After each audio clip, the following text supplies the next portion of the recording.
உங்களுக்கு பின்னாடி நிற்கிறாங்களா அந்த அண்ணன்களுக்காக தான் பேசுகிறேன். உண்மையாகவே உங்களுக்காக தான் பேசுகிறேன். இது மக்கள் இங்கே பெருசாக யாரும் இல்லை பாருங்க. ஏன்னா எனக்கு பெரிய கேள்வி இருக்குண்ணே உங்கள்கிட்ட. நீங்களாம் விவசாயிகள் தானே? காவிரியில் தண்ணி தர மாட்டேன்னு சொல்கிற காங்கிரஸ் கட்சிக்கு வேலை செய்கிறீங்களே, இதை விட துரோகம் உலகத்தில் ஏதாவது இருக்காண்ணே? உங்கள் பிள்ளைங்க வயிற்றுல நீங்களே அடிக்கிறீங்களே, இது நியாயமாண்ணே? சொல்லுங்க. ஏன்னு இந்த மண்ணுக்கு மீத்தேனை கொண்டு வந்தது யாருன்னு, ஹைட்ரோ கார்பனை கொண்டு வந்தது யாருன்னு நீங்கள் கை தட்டுறீங்களா? அடுத்து இப்போ உங்களுக்கு சொல்லவா? என்னன்னா இது ஊழல், லஞ்சம், இது எல்லாத்தையும் மண்ணில் பரவ விட்டது யாருன்னு? இந்த ரெண்டு கட்சிகளும் தானே. போராடிய மக்களை, அதுவும் தாமிர ஆலை நடத்துறான்னு சொல்லிட்டு ஒரு தனியார் நிறுவனத்தை எதிர்த்து போராடிய மக்களை சுட்டு கொன்றது அதிமுக. நீங்களாம் போய் நிற்கலாமாண்ணே? உங்கள் வீட்டு பிள்ளையோட கல்விக்காகவும் உங்கள் வீட்டு பிள்ளையோட வருங்கால வாழ்க்கைக்காகவும் படித்த பிள்ளைகளுக்கு வேலை கொடுக்க முடியலன்னு நாங்கள் போராடி நிற்கிறோம். இன்னும் சொல்ல போனால் உங்கள் கட்சிக்காரருக்கு உழைக்கிறீங்கல்ல, உங்கள் வீட்டு பிள்ளைக்கு காசு கொடுக்காம ஒரு வேலை வாங்கிட்டாங்க, நான் நாளைக்கே திமுக வர்றேன். பணம் கொடுக்காம நீங்கள் வேலை வாங்கிட்டு வாங்க. அப்புறம் என்னென்ன கட்சி? நீங்கள் அண்ணா காலத்து திமுகலாம் இப்போ கிடையாது. உங்க வீட்டு நீங்க இருக்கிறீங்க, உங்க பிள்ளைக்கு ஒரு சீட்டு கொடுத்துருவாங்களா? கொடுக்க மாட்டாங்க. ஆனா உதயநிதியினுடைய மகனுக்கு அடுத்த வாய்ப்பு வரும். நீங்க ஸ்டாலின் அவர்களுக்கு மாலை போட்டதுல பிரச்சனை இல்லை. சரி, உதயநிதி ஸ்டாலின் அவர்களுக்கு மாலை போடுறதுல கூட பிரச்சனை இல்லை. இன்ப நிதி வரைக்கும் இறங்கிட்டீங்களே. இந்த மண்ணுக்கு மீத்தேன் திட்டத்தை கொண்டு வந்தது காங்கிரஸ், ஜிஎஸ்டியை கொண்டு வந்தது காங்கிரஸ், இந்த மண்ணை நாசமாக்கியது காங்கிரஸ். அதுக்கு கூடவே நின்று வேலை பார்த்ததுல பாரதிய ஜனதா கட்சி, அதிமுக. யார் இந்த மண்ணுக்கு சரியானவர்கள்?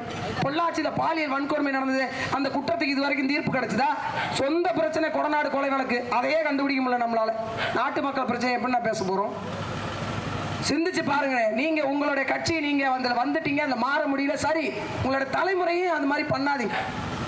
கட்சியில இருந்து ஒரு பெரிய பதவி கிடைச்சா என்ன செய்யறாங்க உங்க கட்சிக்காரங்க? சொல்லுங்க. மக்களுக்கு என்ன பண்றாங்க? ஒரு மணல் குவாரி நடத்துவீங்க, ஒரு 2-3 ஜேசிபி வச்சுப்பீங்க, 3வது ரோடு கான்ட்ராக்ட் போடுவீங்க. இதை தவிர லாரி வச்சுப்பீங்க, மண் அள்ளியாந்து விற்பீங்க. நாளைக்கு மண் இல்லைன்னா நீர் எப்படி நான் சுரக்கும்?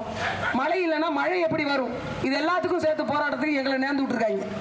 வெறும் பதவிக்காக, பணத்துக்காக நீங்கள் செய்கின்ற வேலை நாளைய தலைமுறை என்னவா? சிந்திச்சு பாருங்க. உண்மையிலே சுதாக்கா போய் காவிரி நதி நீரை மீட்டு தமிழ்நாட்டு மக்கள் கொடுத்துருவாங்களா? பெரிய கொடுமை பாருங்க. எந்த மக்களுக்கு தண்ணி தர மாட்டேன் என்று சொல்றார்களோ அதே மக்கள்கிட்ட வந்து காங்கிரஸுக்கு வாய்ப்பு கொடுத்துருக்காங்க. அப்ப மக்கள் அவ்வளவு முட்டாளா பாக்குறீங்க இல்ல? மாறி மாறி 35 ஆண்டு காலம் 30 ஆண்டு காலம் ஆட்சியில் இருந்திருக்கு. இன்னும் வறுமை வழியில சவத்துல எழுதுறீங்க, ஏழைகளின் சின்னம் ரெட்டலை, ஏழைகளின் சின்னம் உதயசூரியன். சத்தியமா ஏழையின் சின்னமானது? கோடி கோடியா சொத்து வச்சிருக்கீங்க, அது எப்படி ஏழையின் சின்னமாவா? பணக்காரர்களின் சின்னம் ரெட்டலைன்னு எழுதி போடுங்க, பணக்காரர்களின் சின்னம் கை சின்னம்னு எழுதி போடுங்க. உண்மையிலே ஏழைகளின் சின்னம் ஒண்ணு இருக்குன்னா அது மைக்கு சின்னம். ஏன்னா நிக்கிற வேட்பாளரோட சொத்து பட்டியல் எடுத்து பாருங்க. 18 லாரி ஓடுது பாபு அண்ணனுக்கு. அந்த லாரியில ஓடுற டயர் வாங்க கூட என்கிட்ட காசு கிடையாது. அவரை எதிர்த்து போட்டி இருக்கிறேன். இது புரட்சி. 7 ஆண்டு காலம் வருமான வரி கட்டல, நில மோசடி வழக்கு இருக்கு மரியாதைக்குரிய சுதா அவர்கள் மீது, பண மோசடி வழக்கு இருக்கு. ஒரு மோசடிக்காரங்களுக்கு கூட நிக்கிறது எவ்வளவு பெரிய மோசடி தெரியுமான்னு? உங்க வீட்டு பிள்ளைகளுக்காக போராடி கூட நீங்க இந்த கட்சியில இருங்க, ஒன்றும் பிரச்சனை இல்லை. ஆனா ஓட்டு கை சின்னத்துக்கு தான் போடணும் அவசியம் இல்லைன்னு நல்லவங்களுக்கு உங்கள் தலைமுறைக்காக போராடுகின்ற எங்களை போன்ற பிள்ளைகளுக்கு வாக்கு செலுத்தலாம், வலிமை தரலாம். எல்லாவற்றிற்கும் மேலனே இப்ப கட்சி போய் சீட்ல உட்காராது. இப்ப சின்னம் போய் கை சின்னமா உதயசூரியனா ரெட்டலையோ அந்த சீட்ல உட்காராது. உட்கார்ற ஆளுக்கு மக்களுடைய பிரச்சனை தெரிஞ்சிருக்கணும், வலி புரிஞ்சிருக்கணும், அதை பேச தெரிஞ்சிருக்கணும், அதை பேசி அதுக்கான திட்டத்தை வாங்கி கொடுக்க தெரிஞ்சிருக்கணும். அப்படி தெரிஞ்ச ஒருத்தருக்கு ஓட்டு போடுங்க. அப்படி தெரிஞ்ச ஒருத்தருக்கு ஓட்டு போடுங்க.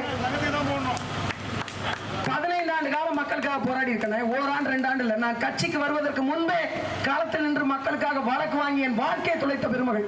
யார் பாராளுமன்றத்துக்கு போகணும்னு நீங்களே முடிவு செய்யுங்க.